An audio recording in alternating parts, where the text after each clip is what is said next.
l'automne, fais ce qu'il te plaît. C'est dans cet esprit que l'équipe de Cockpit s'est rendue en plein cœur du Haut-Marais, rue des Archives, à la rencontre du fondateur de D'Essence.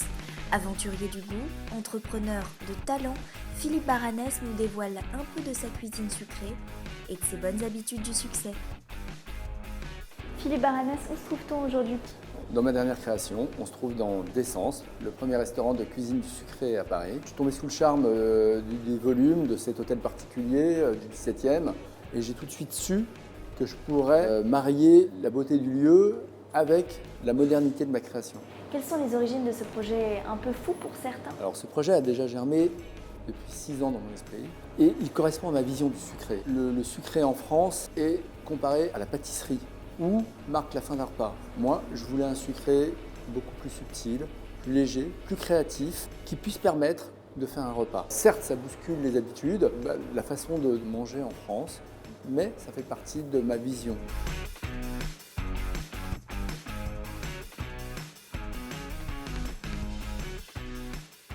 Comment la Banque Populaire vous accompagne au quotidien ?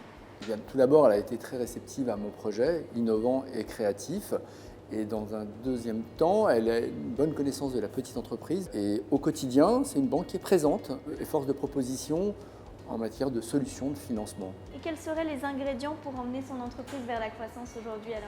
On sait qu'on est dans un marché ultra concurrentiel. Pour croître, il faut avoir une envie très forte d'avancer. Il faut se remettre en question en permanence. On ne peut à aucun moment considérer qu'on a réussi. Il ne faut jamais rester sur ses acquis et il faut savoir communiquer ça à son entreprise. Et l'équipe, elle va être stimulée.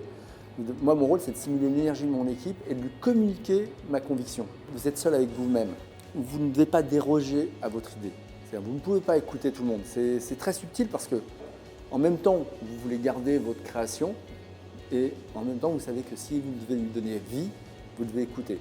Et pour l'avenir ? Croître, se développer, proposer de nouvelles idées, des nouveaux projets très créatifs. Je reviens de New York, on a passé une semaine là-bas, dans le cadre d'un festival, Food and Wine Festival. Ça nous a permis de voir un peu comment eux ressentaient la cuisine du sucré, justement. Quand on attaque l'étranger, il faut être prudent. C'est un autre marché, c'est d'autres habitudes de consommation. Il faut avoir une structure forte déjà au niveau national. Il faut avoir une vraie façon de travailler et il faut savoir s'adapter.